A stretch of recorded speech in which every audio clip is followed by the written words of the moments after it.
Eu quero falar nessa noite com você a respeito de um texto bíblico. Na verdade, nós vamos ler aqui alguns versículos de uma necessidade que foi apontada por nosso Senhor e Salvador Jesus Cristo. E eu quero trazer essa mensagem para o coração de vocês, para o coração da igreja.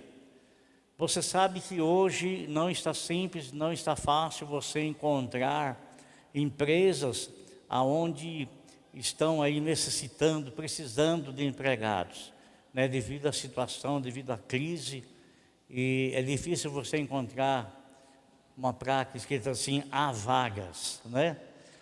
O que você mais encontra é: não há vagas, não há vagas, não há vagas, não há vagas. Mas existe um departamento, amado irmão, que nunca teve essa placa "não há vaga", sempre teve a placa "há vagas". E eu quero falar sobre isso nessa noite. Aonde é que é esse departamento? Quem é que é o encarregado geral disso? Quem que é o responsável por tudo isso? E eu quero que você abra a tua Bíblia comigo no capítulo 9 de Mateus, do verso 35 ao verso 38. Nós ouvimos aqui o nosso irmão falando, né? Ele é aqui da cidade de Varginha, né? E o pai dele é pastor da igreja quadrangular, o irmão dele é o pastor, o tio dele é pastor da igreja quadrangular em Varginha, pastor Fausto, e ele está lá na cidade do Porto. Não pense você, amado irmão, que é simples e que é fácil você deixar os seus pais e você se deslocar para um outro local, um outro lugar, onde a língua é bem semelhante, mas onde a cultura é diferente, onde as pessoas são diferentes. Não é simples a pessoa às vezes deixar um local, um lugar onde ele tem segurança e sair não para buscar um propósito seu, mas sair para buscar um propósito que Deus colocou no coração dele, no coração da pessoa. E ele teve a graça de poder levar toda a família junto, a esposa e os filhos, 3 filhos, né? E graças a Deus estão convivendo lá. Tiveram uma situação muito difícil, eu acompanhei. Toda a família dele pegou Covid. O pai dele foi fazer uma visita para ele lá em Portugal, e o pai dele foi acometido por Covid, e lá ficou 10 dias internado na UTI lá, quase que partiu por lá. Ele também, mas Deus teve misericórdia, Deus restaurou ambos.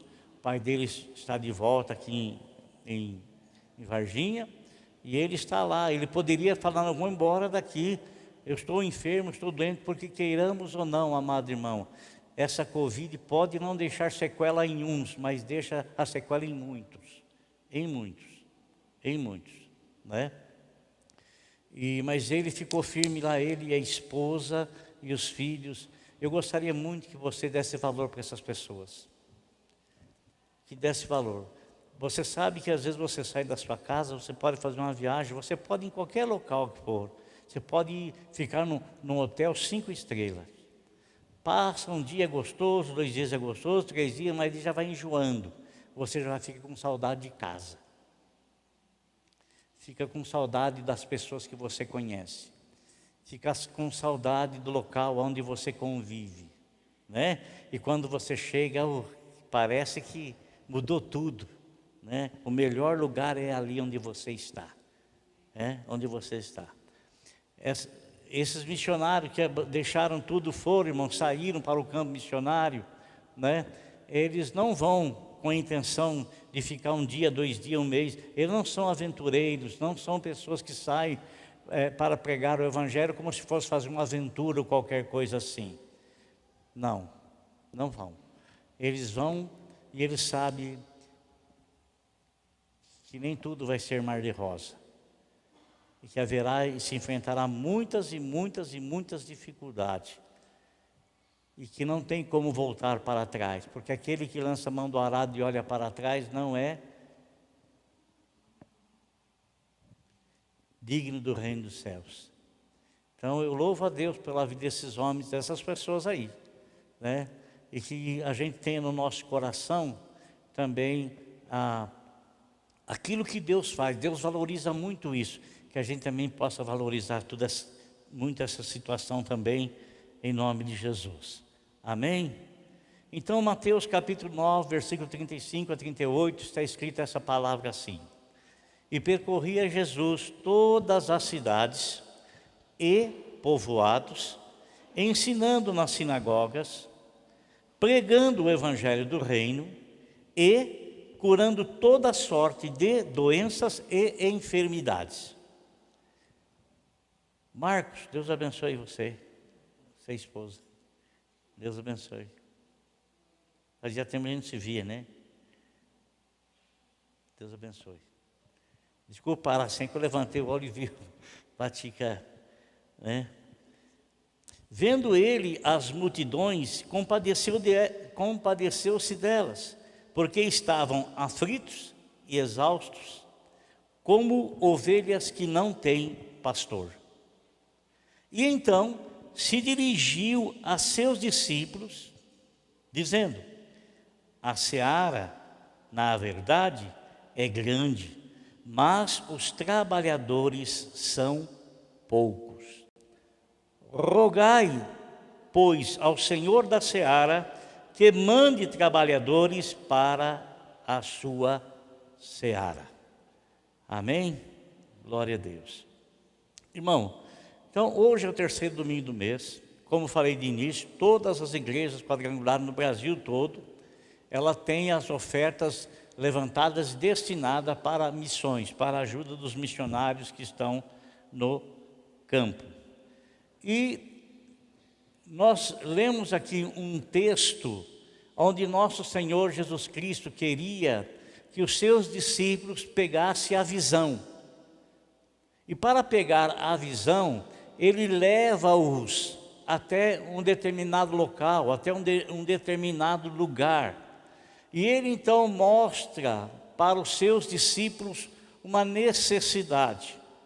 Mateus, que escreveu esse texto que nós lemos, Mateus, ele era um dos discípulos do Senhor. Ele era alguém que havia sido chamado pelo Senhor, escolhido pelo Senhor, para consequentemente, após o ciclo de discipulado, ele viesse a se tornar então um apóstolo, um representante do Senhor. De princípio ele era um aprendiz, posteriormente ele se tornou um representante do Senhor. E Mateus, ele teve a graça dada pelo Senhor, da atenção dele ser chamada, e ele olhar, prestar ouvidos naquilo que o Senhor dizia e aquilo que ele achava por demais importante, e que o Espírito Santo tocava na vida dele, então ele escreveu. E no capítulo 9 aqui, ele fala de algo que o Senhor Jesus Cristo fazia, e ele acompanhava. Ele diz aqui que Jesus percorria todas as cidades, não apenas as cidades, mas diz também que ele ia nos povoados, locais mais isolados, onde havia um pequeno povoado. O Senhor, ele não apenas tinha o olhar dele fito em grandes lugares, aonde ele poderia encontrar muitas e muitas pessoas, aonde ele poderia então falar a um número maior de pessoas. Não, o interesse dele era na alma das pessoas. Por isso ele disse assim: onde estiver duas ou mais pessoas reunidas em meu nome, eu aí estou junto, eu aí estou presente. E ele olhava as pessoas e ele usou uma analogia, dizendo assim que ele olhava para as pessoas e ele sentia uma grande misericórdia, uma grande compaixão por essas pessoas. E por sentir compaixão por essas pessoas, a Bíblia nos fala que ele transmitia a elas o Evangelho. Você sabe que o Senhor Jesus Cristo, ele era um rabino. Ele foi alguém ensinado durante o período que nós não sabemos quase nada da vida dele, dos 12 aos 30 anos. Foi um período de estudo que ele esteve para se tornar um rabino, tanto é que no texto aí fala que ele ia nas sinagogas e ele ensinava na sinagoga. Não era qualquer pessoa que tinha acesso ao púlpito da sinagoga para ensinar, né? Você se lembra que um dia a Bíblia nos fala que ele estava sentado e ele pediu ao guarda-livros, alguém que tinha ali a habilidade, porque os livros do Velho Testamento eram tudo em rolo e eles eram todos guardados.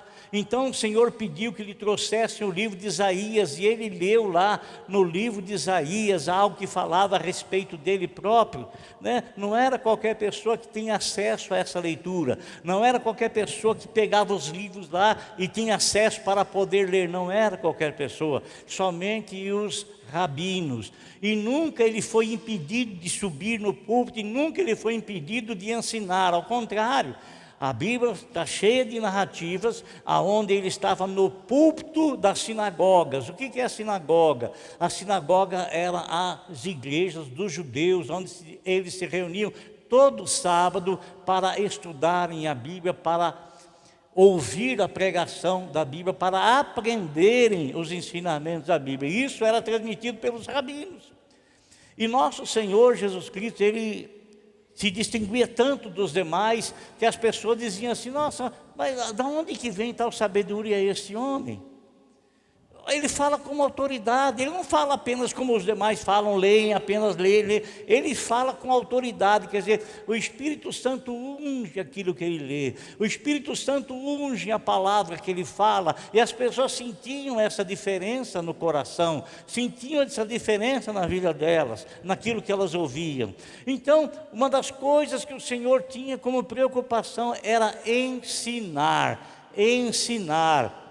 amado irmão. E para ele ensinar, tinha quem quisesse aprender, tinha as pessoas que tinham desejo de aprender. Olha, amado, na hora que você encontrar com uma pessoa e ela desprezar o ensinamento da palavra de Deus, achando-se maior do que os outros, toma cuidado com essa pessoa, né? Porque todos nós, eu amo aprender, irmão. Nós tivemos a convenção aqui no dia 15 e 16 em Limeira. Eu e minha esposa estivemos lá e nós participamos na segunda-feira. E na terça-feira de manhã, 9 horas, começou os ensinamentos. Fomos até 12h15, várias pregações em seguidas, né? Um ambiente maravilhoso da igreja quadrangular em Limeira. E depois voltou-se às 13h30 e encerrou-se às 6 horas da tarde. Muitos ensinamentos, quantas coisas maravilhosas nós aprendemos lá. Então, nas coisas do Senhor, não tem ninguém que recebe do Senhor diploma de ter concluído isso, de ter concluído aquilo. Nós somos todos aprendizes. Eu aprendo com vocês, vocês aprendem comigo, eu aprendo nas convenções, eu aprendo nos seminários, aonde procurar o ensinamento, porque a palavra do Senhor, Paulo escreveu para Timóteo que ela é apta, ela é boa para redarguir, para ensinar, para corrigir. Então, o Senhor ensinava, mas ele não apenas ensinava. A Bíblia nos fala assim que ele ensinava e também pregava o evangelho do reino. Olha que coisa interessante, irmão. Por que essa diferenciação? É muito simples. Olha, Jesus Cristo disse assim: ide pregar o evangelho a toda criatura. E ele disse mais: ensine-os tudo que eu vos tenho mandado, tudo que eu vos tenho dado, né? Então, primeiro ele quer que a gente pregue para as pessoas que desconhecem o evangelho, para que elas possam ter o conhecimento do evangelho. E quando elas passam a ter conhecimento do evangelho, sabe o que surge no coração delas? O desejo de conhecer mais a Deus. E esse desejo vem ao aprendermos, sermos ensinados pela palavra do Senhor, pelos mestres, pelas pessoas que têm esse dom. Por quê? Porque, amado irmão, a Bíblia, ela é um livro didático, é um livro maravilhoso, sabe? E nós aprendemos com a Bíblia. Então, quando você se converte, você tem uma fome de aprender mais de Deus. Tomara que nunca acabe essa fome na tua vida. Tomara que você nunca se sinta satisfeito. Tomara que nunca você sinta satisfeito. Tomara que esta fome seja contínua na tua vida de conhecer. Conheçamos e prossigamos em conhecer ao Senhor. Algo contínuo, irmão, algo contínuo. Olha, amado, esse desenvolvimento. E sabe o que é que nós conhecemos de Deus? Conhecemos de Deus o tanto que nós conhecemos da Sagrada Escritura. Por quê? Porque o Senhor Deus se revela na Bíblia Sagrada. Examine as Escrituras. Foi Jesus quem disse. Examine as Escrituras, são elas que de mim testificam. Então, o tanto que você conhece do Senhor é o tanto que você conhece da palavra dEle. É o tanto que você conhece da palavra dEle. Então, o que ele fazia? Ele ensinava nas sinagogas, porque aquele povo que estava na sinagoga já era um povo que tinha conhecimento do Velho Testamento. Então, ele vinha e os ensinava. Mas ele saía pregando nas aldeias, saía pregando nas cidades, saía pregando nos povoados, para pessoas que desconheciam. Então ele levava o evangelho do reino de Deus. O evangelho do reino de Deus. Levar o evangelho do reino de Deus. Evangelho do reino de Deus. Além disso, o que é que ele fazia, amados? A Bíblia fala que ele curava todos os enfermos e todos os doentes. Olha que coisa maravilhosa. Ele era um grande mestre porque ele ensinava, ele era um grande evangelista porque ele evangelizava, e manifestava-se nele constantemente o dom de cura porque ele curava. Porque ele curava. Agora, amado, essas maravilhas todas que aconteciam na pessoa do Senhor Jesus Cristo, que Mateus relatou, Mateus também escreveu o seguinte, que quando o Senhor Jesus Cristo via as multidões, ele se compadecia delas. Amado, não tinha como esconder do Senhor, e não tem como esconder do Senhor a situação espiritual. Não tem como, não tem um único ser humano que tenha condições de esconder do Senhor a capacidade ou a situação espiritual que ela está vivendo. O Senhor, Ele olha para nós, Ele sabe se nós estamos perto ou estamos distantes. O Senhor olha para nós, Ele sabe se somos ou não somos dEle. O Senhor olha para nós e Ele sabe o que é que nós estamos precisando aprender, o que é que precisa ser eliminado da nossa vida. Ele sabe tudo. Tudo. Então, quando ele via as multidões, ele percebia, olha só, irmão, ele percebia e tinha uma compaixão muito grande, porque ele percebia que aquele povo estava totalmente perdido, ele fez uma analogia, como ovelhas que não têm pastor. Uma ovelha, ela não sabe se virar sozinha, ela não sabe encontrar pastos verdejantes, ela não sabe beber das águas límpidas, ela precisa de um pastor para conduzi-la. Então, olha aqui, presta atenção, essas ovelhas que dizem assim, não precisa de igreja, não precisa de ter um pastor para me orientar, não preciso, toma cuidado com elas, são ovelhas errantes,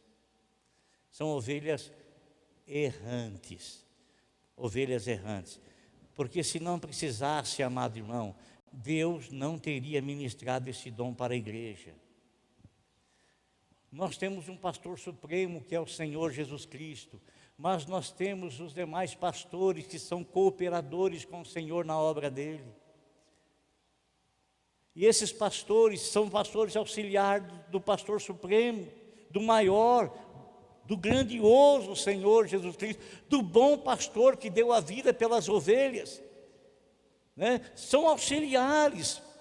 Então, são pessoas que recebem do Senhor os dons que estão ministrados lá no livro de Efésios. O Senhor ministra sobre as pessoas o dom de apóstolo, o dom de profeta, o dom de evangelista, o dom de mestre.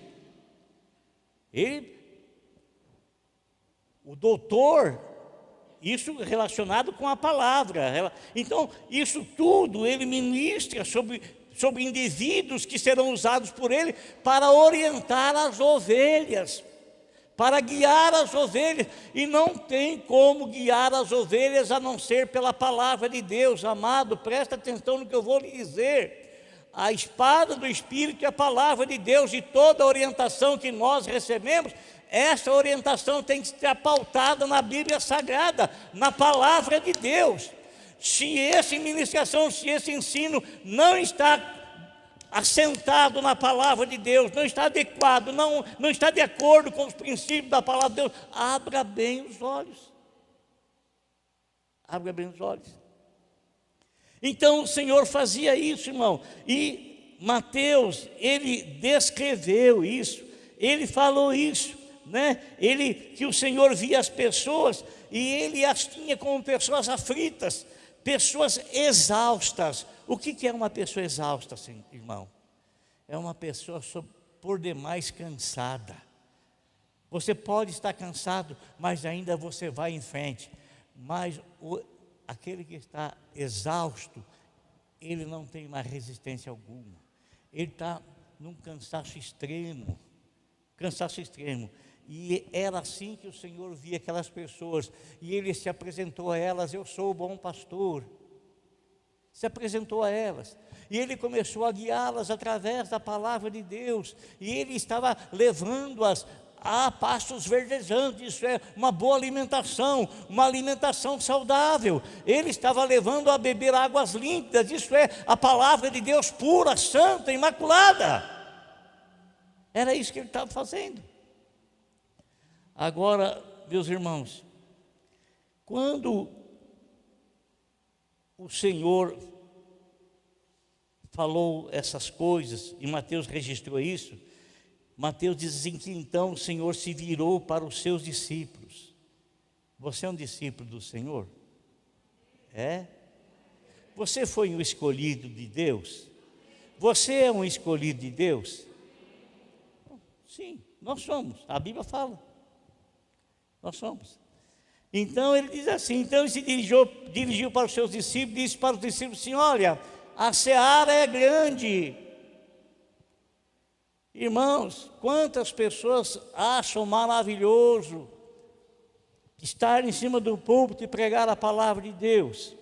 Eu me lembro uma oportunidade, uma ocasião, em que um rapaz não valorizava isso. Ele achava que a coisa mais simples era subir no púlpito e pregar a palavra, que isso era... E um dia, eu não sabia de nada disso, Um dia eu dei oportunidade para ele pregar, eu dirigi a congregação lá da Silviano Brandão, e eu dei oportunidade para ele pregar. Amado irmão, ele começou a pregar, ele não pregou 5 minutos, acabou a palavra da boca dele. Sabe o que ele falou para mim depois? Falou: pastor, eu achava que a coisa mais simples era subir num púlpito e pregar, e Deus me provou que não era. Isso Deus fez com ele por causa do orgulho que estava no coração. Ele estava tratando as coisas do Senhor com indiferença, estava tratando as coisas do Senhor com desdém, não com zelo, não com cuidado, não com reverência, não com propósito santo.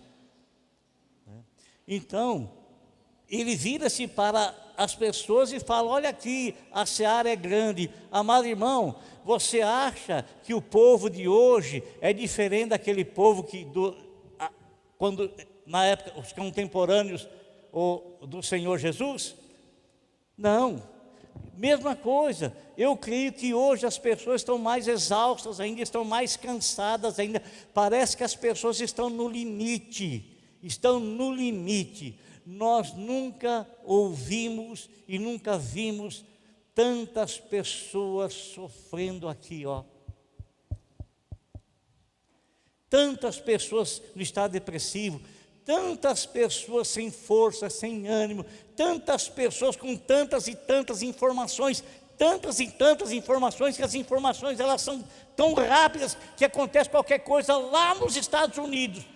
Outrora demorava 2 meses para a informação chegar. Hoje você vê as coisas acontecerem, você vê as coisas sucederem imediatamente, e você recebe a informação, e não somente informações de alguma notícia, mas de coisas ruins, e também de poucas coisas boas. Você pode você pode olhar, amado irmão, você pode ver que existe, infelizmente, existe no mundo um grupo de pessoas que eles querem trazer o transtorno na cabeça da população, querem trazer o medo na cabeça da população, porque eles querem dominar essas pessoas. Eles dominam essa pessoa aqui, ó, na mente, através das informações que eles passam, através da informação que você fica recebendo. Faça uma lavagem cerebral, limpa a tua cabeça com tudo e coloca as coisas dele aqui dentro, e a pouco você está doente, você está com medo de tudo. Você está com medo de tudo, medo de tudo. Cai numa fraqueza emocional terrível, cai numa fraqueza espiritual terrível. Por isso, amado irmão, o Evangelho de nosso Senhor Jesus Cristo, ele é chamado de boas novas, boa notícia. Infelizmente, às vezes nós que deveríamos estar dando ouvido às boas notícias dentro das Sagradas Escrituras, nós estamos com o nosso ouvido emprestados para receber somente notícias ruins, e nós não estamos percebendo que estamos sofrendo a consequência dessas notícias. Então o Senhor se vira para os discípulos e fala assim: olha, está vendo a situação deles? Estão percebendo? Eu estou separando vocês, e eu estou colocando dentro de vocês a minha palavra, o meu poder, o meu espírito, a minha autoridade, para que vocês troquem a mensagem da cabeça dessas pessoas. Leve o Evangelho das boas novas, leve a pregação, leve o conhecimento que você recebeu do Senhor, leve a mensagem que você recebeu do Senhor. Eu sei, irmão, eu sei que muitas vezes nós podemos ouvir o que for, a gente não se move mais de jeito nenhum. A gente não se move às vezes para abrir a boca, para dizer para alguém assim: ó, Jesus te ama. Ainda que às vezes você está conversando com a pessoa derrame sobre você toda a necessidade que ela tem, a lamentação dela, situações terríveis que ela está passando, e você tem a palavra ali para transmitir a ela, para trocar as notícias que ela tem e transmitir algo bom para ela, dizer para ela que em Cristo há esperança, dizer para ela que Jesus a ama, dizer para ela que Jesus morreu por ela, dizer para ela que Jesus tem um novo caminho para ela, dizer para ela: você pode levá-la a beber água limpa, você pode levá-la a comer de pastos verdejantes, coisas que alimentam, que sustentam em verdade. E muitas vezes a gente não faz isso. Paulo diz para Timóteo, aquele jovem pastor, sabe que ele chamou a atenção da igreja: ó, aqui, Timóteo, ninguém despreze a tua mocidade não, viu? Você foi escolhido pelo Senhor, eu orei por você, ó, foi através de mim que Deus manifestou o dom dele na tua vida. Então pregue a palavra, quer seja oportuno ou inoportuno.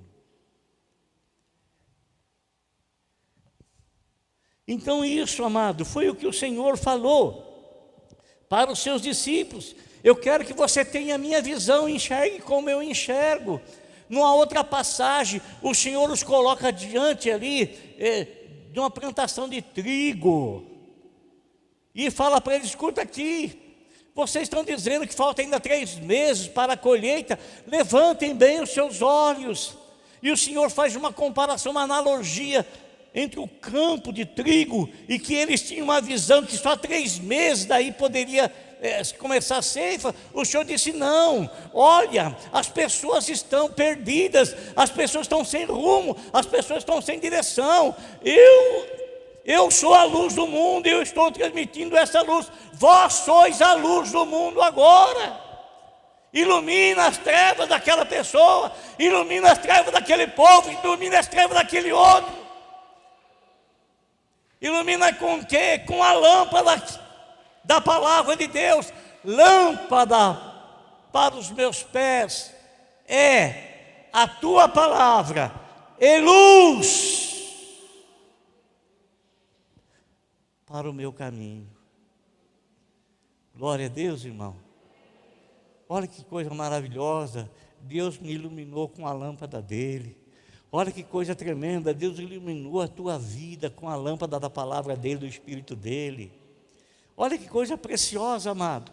Olha que coisa grandiosa demais. Deus fez isso comigo, Deus fez isso com você. Ele fez isso comigo através de uma outra pessoa. Ele fez isso com você através de uma outra pessoa. E Ele pode fazer em outra pessoa através de você. Ele pode. Amém? Então, Ele diz assim, ó. A seara é grande. É grande. O trabalho é intenso e é imenso. Mas sabe de uma coisa? Poucos são os trabalhadores. Falar é uma coisa, irmão, trabalhar é outra, viu? Falar é uma coisa, trabalhar é outra, né? Muitos podem ser orador, pode ser falador. Falar é uma coisa, mas trabalhar para o Senhor é outros 500, é outra coisa. Eu agradeço a Deus pelos grupos missionários que nós temos aqui na igreja. Agradeço a Deus pela liderança desses grupos, Varal Solidário, irmãos de homens, de mulheres, que fazem sempre trabalho, sempre evento, e quando a gente vai fazer qualquer evento, em qualquer lugar, as pessoas estão juntas, estão presentes, eles têm essa intenção de estar junto para levar a palavra de Deus, estar junto para levar o Evangelho do Senhor Jesus.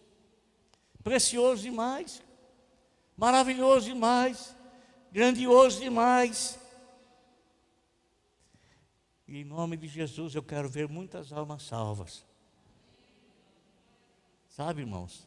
Em nome de Jesus eu quero ver muitas almas salvas. Muitas almas salvas. Muitas. E eu quero que você faça parte junto comigo desse time, desse grupo. Porque o Senhor escolheu aqueles 12, mas Ele vem escolhendo tantas e tantas pessoas para fazerem parte daquele grupo, não é verdade? E nós somos também. Então Ele fala aqui, Ele diz aqui, olha que interessante, aquelas pessoas com quem o Senhor Jesus Cristo estava falando, Ele havia escolhido elas para serem pregadores. Mas o Senhor se dirige a elas dizendo assim: rogai, pois, ao Senhor da seara. Vocês têm Pedro, Tiago, João, Mateus, Filipe, Judas Tadeu, Judas Iscariotes, João, Natanael. Olha, vocês roguem ao Senhor da seara.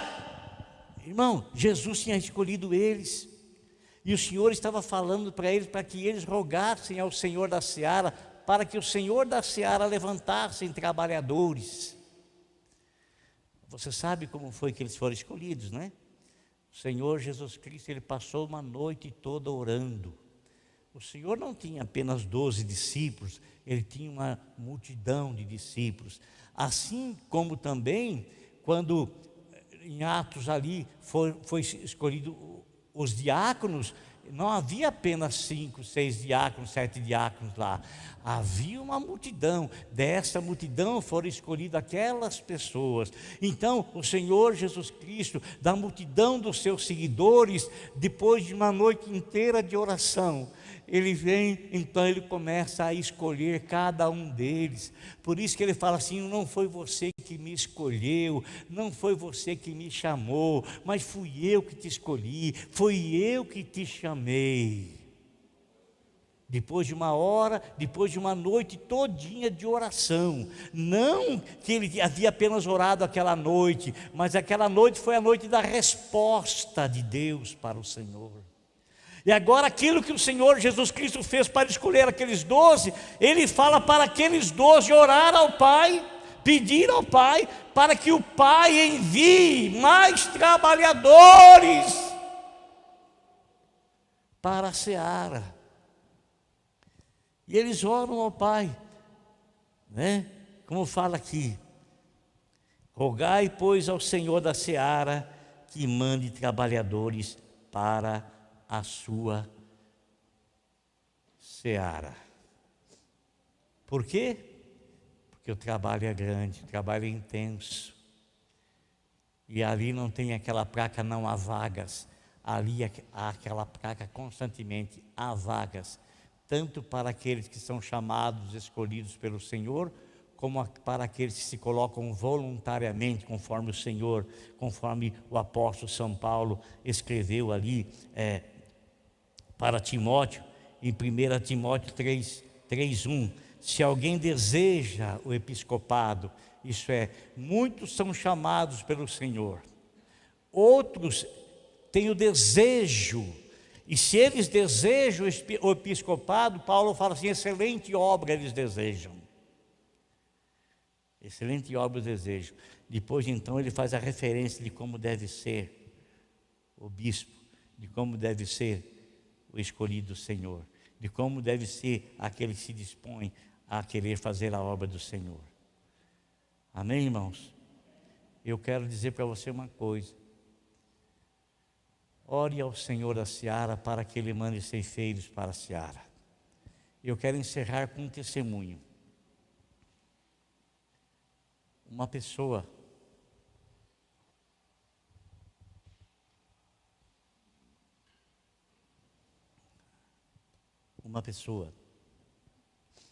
ele trabalhava aqui na nossa região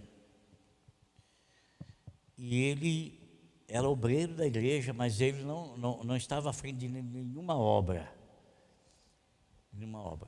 E ele foi visitar uma cidade, e quando ele foi nessa cidade, ele voltou e me procurou.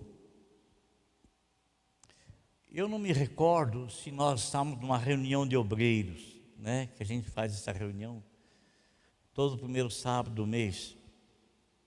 Não me recordo, ou se ele falou para mim em particular, não me recordo. Mas eu lembro bem das palavras que nós trocamos. Ele disse para mim, pastor, aquela cidade está precisando de um obreiro lá. O senhor tem que mandar alguém para lá. Eu falei para ele assim, quem é que teve a visão disso? Eu ou você? Ah, fui eu. Então por que você não vai você para lá? Por que você quer que eu mande outro? Vai você é obreiro da igreja. E sabe, irmão, que ele aceitou o desafio e ele foi? Ele foi, olha como Deus é maravilhoso. Ele foi, eu não me recordo se nós já tínhamos o terreno nesse local ou não, mas eu sei que ele foi, acho que nós já tínhamos. Ele foi e logo na sequência apareceu um empresário e abençoou ele e construiu praticamente a igreja lá na cidade. E ele ficou lá alguns anos. Hoje ele é pastor aqui na nossa região. Ele ficou lá alguns anos. Então, às vezes a pessoa ela tem a visão, ela quer que outra pessoa cumpra com a visão dela. Às vezes você está enxergando uma necessidade, só que você enxerga que é necessidade, você que está tendo essa visão, e você quer que outra pessoa, foi você que teve a visão. A visão foi dada para você, foi você que enxergou. Por que você quer que mande outra pessoa? Porque você não vai, você não faz. Então é assim, amado. Enxergar uma visão, enxergar uma situação, todos nós podemos enxergar, todos nós podemos ter essa visão. Mas quem é que vai se colocar à disposição do Senhor? Isaías capítulo 6. Ele fala lá que no ano do rei Uzias ele teve uma visão. Ele teve uma visão. E essa visão, ele se achou totalmente incapacitado, impossibilitado de executá-la, porque ele não se achou digno. Não se achou digno. Mas Deus é magnífico, irmão. A Bíblia, ele falando da visão, diz assim, que um anjo dos céus pegou uma tenaz, e com a tenaz pegou uma brasa viva, e veio com essa brasa viva e tocou na boca dele, purificou os lábios dele. Após ele sentir-se purificado, ele percebeu que agora não havia mais nenhum impedimento para que ele não cumprisse com aquilo que ele havia tido, com aquela visão que ele havia tido. Aí ouve-se uma voz do céu que disse assim, a quem enviaremos? A quem há de ir por nós? Aí então ele purificado, ele diz: Senhor, eis-me aqui, envia-me a mim.